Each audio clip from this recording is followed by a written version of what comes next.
Vous écoutez le podcast du Centre de ressources pour les familles militaires de Valcartier. Le CRFMV en jase. Bienvenue à notre podcast, le CRFMV en jase. C'est Marie-Jo, encore avec vous pour vous jaser des nombreux services qu'on vous offre au Centre de ressources pour les familles militaires Valcartier. Mon invitée ce matin est une fille pas mal occupée. La broue dans le toupette, je pense que ça a été inventé pour elle. Nathalie Boudreau, bon matin. Bon matin. Comment ça va? Ça va très bien, merci. J'aimerais, Nathalie, que tu déclines ton poste, ce que tu es exactement, puis je pense que ça va nous enligner pas mal sur notre sujet. Je suis coordinatrice des programmes enfants-jeunesse et je suis au Centre de la famille depuis 20 ans maintenant. Oh!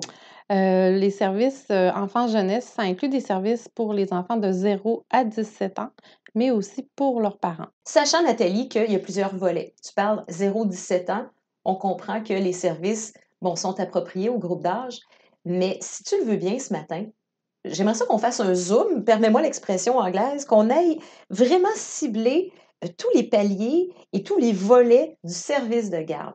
Parce que les gens qui nous écoutent, la communauté militaire, les familles, je pense que c'est important de les informer de toute la panoplie de services et de coups de main que vous pouvez leur donner dans le courant de l'année. Alors, on va faire un zoom sur le service de garde aujourd'hui, si tu le veux bien, Nathalie. C'est parfait pour moi. On est parti. Le premier service, ce qu'on peut retrouver globalement pour la communauté militaire à la halte garderie. Ah oui, le service de halte garderie, dans le fond, moi, je trouve que c'est très important de démêler les différents services justement qu'on offre parce que souvent, les gens vont nous appeler en nous demandant, par exemple, je voudrais un service de garde d'urgence, mais finalement, on se rend compte en parlant avec la personne que c'est plus un service de halte garderie. Fait que c'est ce qu'on va tenter d'expliquer aujourd'hui. OK. La halte garderie, c'est un service de dépannage, c'est un service occasionnel. Ça s'adresse autant aux familles militaires qu'aux familles civiles de la communauté, de l'environnement ici. Ça peut être même quelqu'un de la Rive-Sud, s'il veut. Il peut venir utiliser nos services parce que c'est un service qui est payant. Donc, les gens fonctionnent sous réservation. Donc, si quelqu'un est à la maison et dit « Ah, moi, j'aimerais ça prendre une petite demi-journée. La pandémie, c'est lourd actuellement. J'ai mon enfant, j'ai pas de service de garde, puis une petite demi-journée, ça me ferait du bien. » Il peut nous appeler, il réserve une période avec nous. On a des services pour les enfants de 0 à 2 ans. Donc, c'est le service de la pouponnerie qu'on appelle. Et on a des services pour les enfants de 2 à 5 ans. Quand tu dis mais ça, c'est temporaire, bon, on comprend que dans le cas qui nous occupe, c'est pas une situation d'urgence. Le feu n'est pas pris, mais on a besoin de prendre un petit congé de sa vie quotidienne, là, comme on dit, et que c'est offert à tout le monde. J'ai 2 questions par rapport à ça. Ça coûte cher? Ça coûte pas cher, c'est 4,50 $ OK. et c'est un maximum de 30 $ par jour. Ça, on parle des services pour les enfants de 2 à 5 ans. OK. Pour les poupons, c'est un peu différent, c'est 15 $ par demi-journée. Parce qu'on s'entend que déplacer un poupon pour 1 heure, souvent, c'est plus difficile. Puis nous, on suggère, c'est des périodes de 3 heures et demie de garde. Donc, ça laisse plus de temps pour les parents, puis ça laisse plus de temps à l'enfant aussi de s'habituer à l'environnement. Parce que ça, c'est un autre des éléments.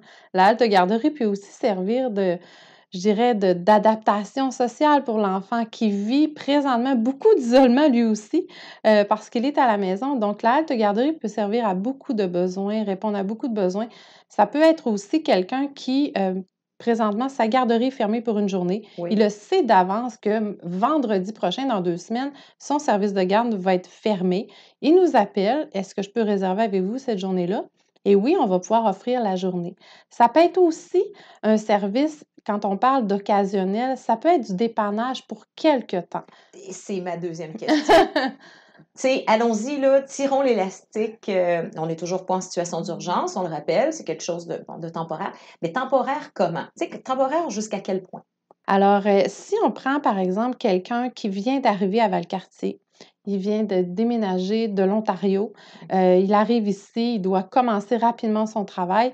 Sa conjointe sait trouver un emploi aussi et là, ils n'ont pas de garderie parce qu'on sait que c'est quand même difficile, particulièrement pour les poupons. Alors, on pourrait offrir peut-être 1 mois de garde, toute la semaine pour permettre à ces parents-là de faire des recherches. Et on va aussi les accompagner dans la recherche de garderie parce qu'on a des contacts, on connaît bien les réseaux des garderies, donc on va leur suggérer des ressources, on va leur donner des pistes de recherche pour les aider. Donc, on va travailler avec eux pour qu'ils se trouvent un bon service de garde régulier. Donc, tu sais, quand on parle de temps, idéalement, on ne veut pas que ça se perdure dans le temps. Idéalement, on parle de peut-être un 3 mois maximum qu'on pourrait dépanner. Mais l'élément bien important, c'est à considérer, c'est l'espace. Parce qu'on a seulement 5 places poupons. Oh, quand même, OK. Et au niveau du service de garde pour les 2-5 ans, c'est 8 places qu'on a par jour. Fait que c'est sûr que ça peut arriver que quelqu'un nous a appelé à un certain moment donné, qui nous a demandé ce genre de dépannage-là et qu'on a dû malheureusement refuser le service. Donc, tu sais, ça se peut qu'il y a des parents qui vont dire: «Ben moi, j'ai appelé puis ils n'ont pas voulu m'accommoder». C'est possible. Malheureusement, on a une limite d'espace Oui. et de ressources qu'on peut accueillir. Donc là, ce qu'on a décrit, Nathalie, jusqu'à présent, c'est la halte garderie, c'est ça? Oui. OK, J'aimerais parler de peut-être 2 autres ateliers qu'on offre à vas-y. l'intérieur de nos services de halte garderie. Le premier s'appelle le Jardin des petits et l'autre s'appelle les Petits débrouillards. La différence, c'est que c'est comme un peu un groupe on va appeler un cours de piscine, par exemple. Les parents vont inscrire leur enfant à 12 semaines d'atelier et ils vont venir toujours à la même journée. Par exemple, quelqu'un pourrait dire: «Moi, j'aimerais que mon enfant vienne tous les lundis pendant 12 semaines». On a 3 sessions par année. Ça peut être soit, l'automne, l'hiver ou le printemps et c'est des ateliers de socialisation pour les enfants âgés entre 2 et 5 ans. C'est comme une initiation à la garderie. Exactement. On peut le voir aussi vraiment comme un atelier d'intégration pour les enfants qui sont à la maison. Parce que c'est pas tous les enfants qui fréquentent un service de garde à temps plein. On a quand même des conjointes qui font par moment le choix de rester à la maison parce que c'est plus difficile aussi, au niveau des mutations. Tu sais, quand tu es dans une région pour 2 ans, ce qui arrive dans nos familles, par moment, ils vont faire le choix d'être à la maison. Donc, ils vont chercher ce genre d'atelier-là qu'on pourrait dire comme un peu une prématernelle. Oui. La différence du groupe de petits débrouillards qui, lui, est offert en après-midi, c'est que c'est pour les enfants un petit peu plus vieux, les enfants qui ne font pas de dodo l'après-midi. Donc ces enfants-là, on va les préparer à entrer à l'école Ah! l'année suivante, là. Oui. Fait que c'est nos groupes, là, je dirais, de 3 ans et demi, 4 ans, 5 ans qui vont être dans ces groupes-là de petits débrouillards. Tu m'as ouvert la porte avant qu'on parle d'un autre palier du service de garde, puis d'un autre service, mais tu m'as ouvert la porte un petit peu, en me disant, tu sais, c'est des ateliers de socialisation, puis c'est vrai que c'est important, voir d'autres petits-enfants, puis qui s'amusent entre eux autres, puis ils se comprennent, puis c'est le fun. Est-ce qu'il y a un phénomène qui arrive, Moses de COVID, à cause de la COVID-19? Tu sais, dans le comportement des Mmh. enfants, dans leur sociabilisation, est-ce qu'il y a un phénomène, quelque chose qui se passe en ce moment?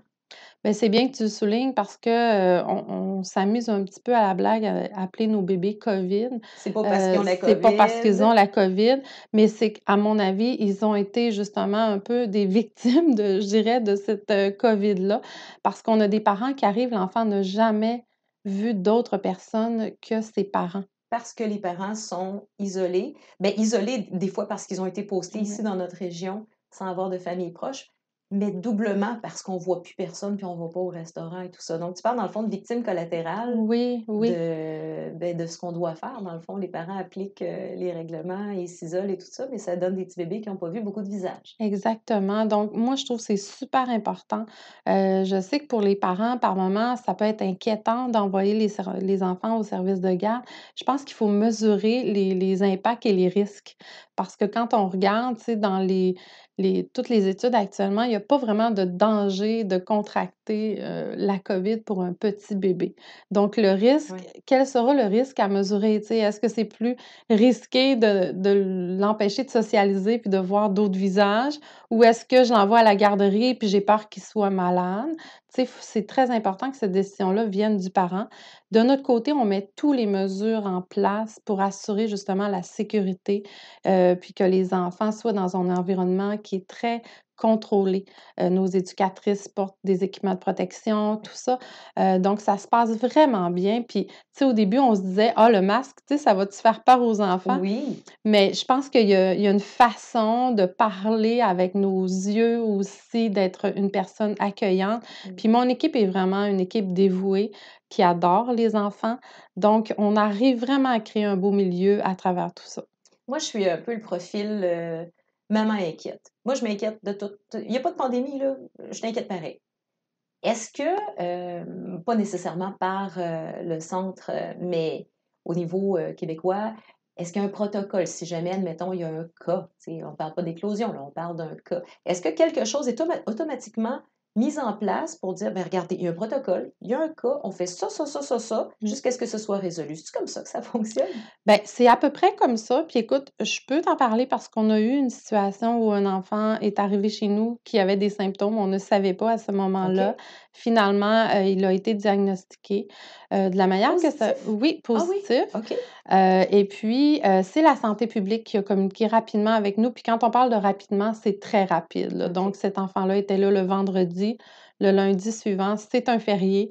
Je reçois un appel de la santé publique pour m'aviser de ça. Donc, rapidement, moi, je suis rentrée au travail, même si c'était un férié, pour contacter les parents, pour demander aux parents de mettre les enfants qui avaient été en contact pour un isolement de 14 jours. Et ça, c'est des consignes qui nous sont transmises par la santé publique. Ouais. C'est un médecin qui m'a téléphoné cette journée-là pour m'aviser de ça et on a mis toutes les mesures en place, puis il y a eu aucune contamination croisée. Donc, c'est-à-dire que malgré que le fait que cet enfant-là avait, la COVID, Oui. il y a dans les 17 familles qui ont été touchées par cette situation-là, aucun autre enfant n'a contracté la maladie et le personnel, ça a été la même chose parce qu'on portait l'équipement de protection.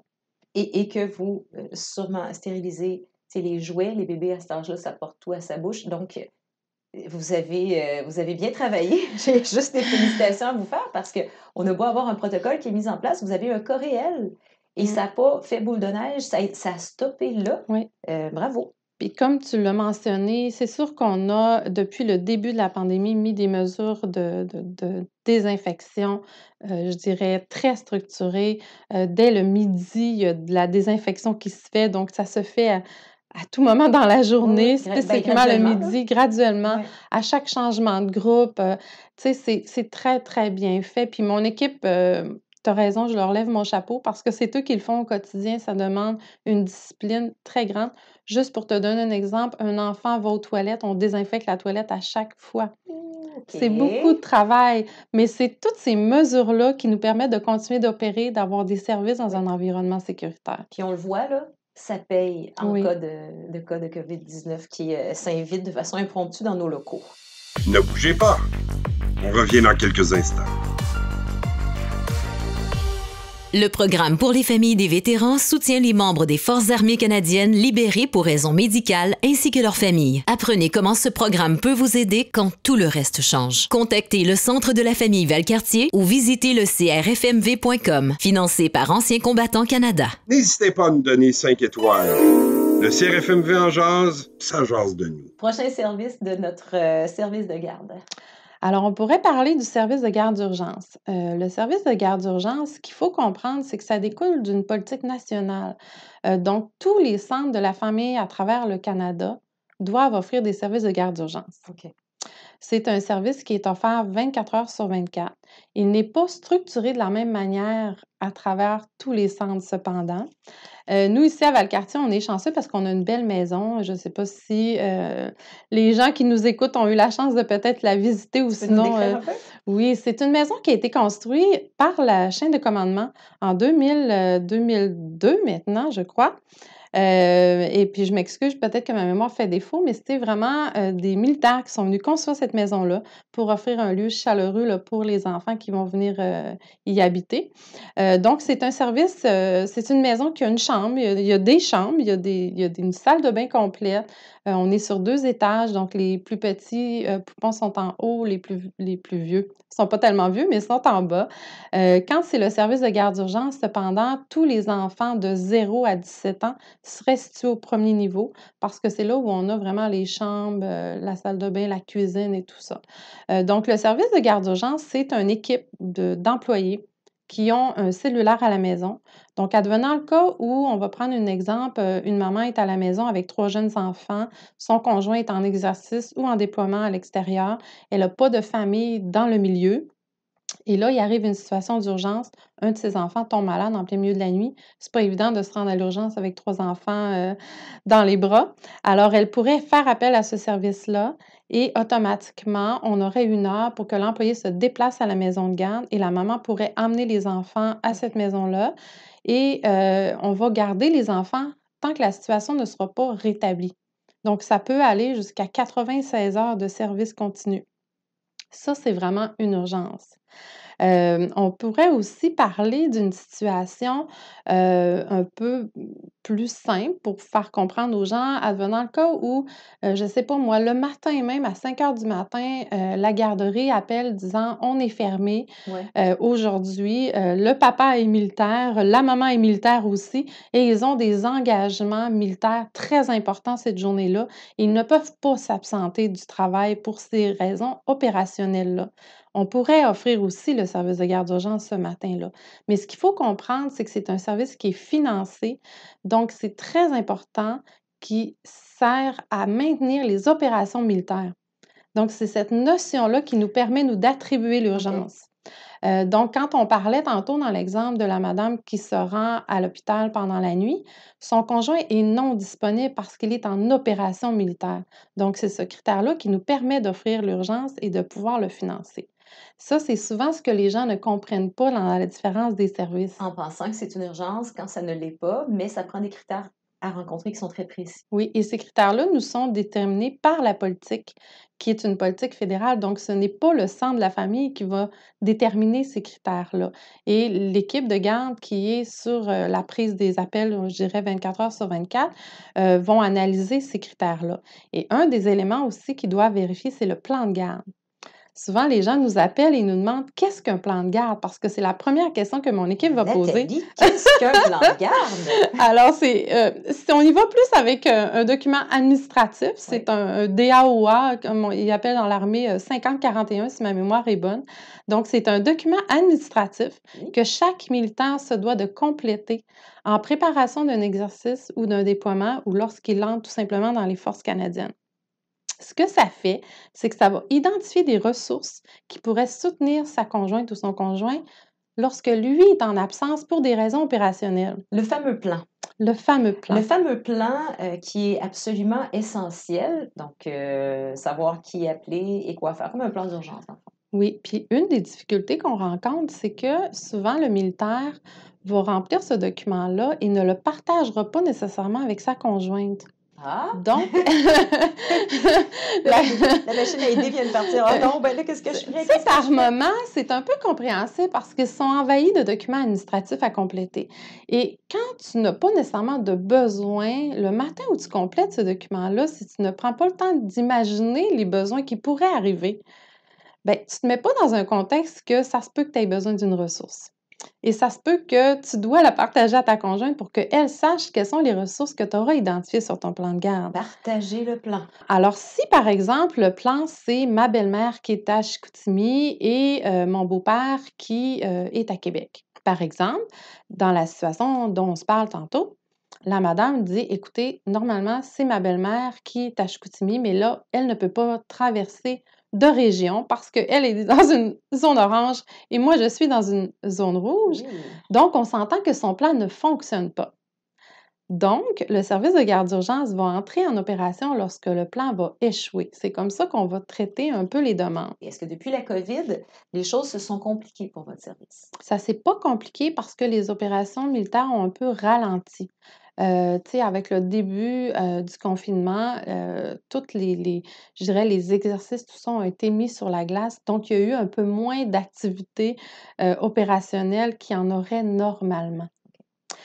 Donc, on n'a pas eu de problématique à ce niveau-là, mais effectivement, advenant le cas où les exercices reprennent ou les déploiements reprennent à grande trompe, comme par exemple, on a eu pour les déploiements dans les CHSLD, Oui.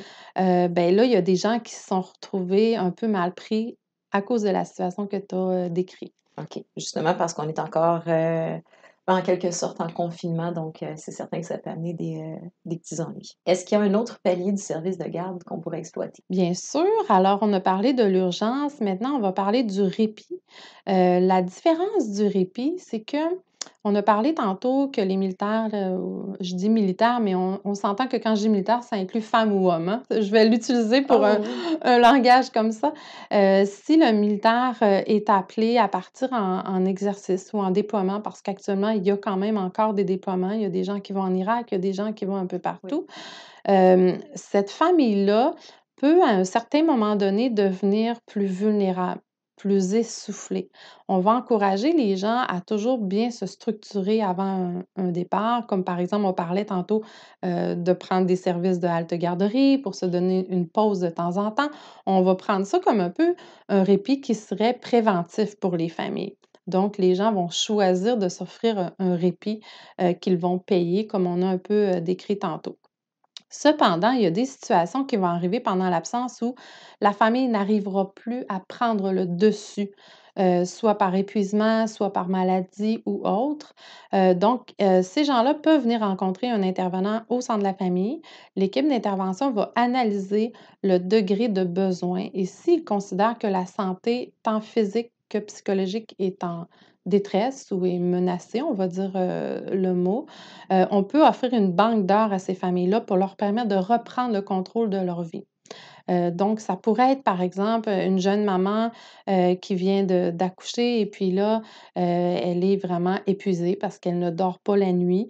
Puis, on revient un peu, comme tu dis, on ne peut pas faire abstraction de la COVID, mais je Ouais. pense qu'actuellement, les familles ont moins de soutien qu'ils pourraient en avoir normalement. Par la force des choses. Par la force des choses, alors ces gens-là pourraient demander des heures de répit. Et les heures de répit qu'on va octroyer aux familles vont être à leur disponibilité pour les moments qui leur conviennent. Donc, si cette maman-là, c'est de dormir qu'elle a besoin, on peut prendre l'enfant pendant la nuit. Parce que ça aussi, c'est un service qui est 24 heures sur 24, 7 jours par semaine, 365 jours par année. Sauf les jours fériés, on prend seulement les urgences, mais normalement, le répit va fonctionner autant de jours de nuit de fin de semaine.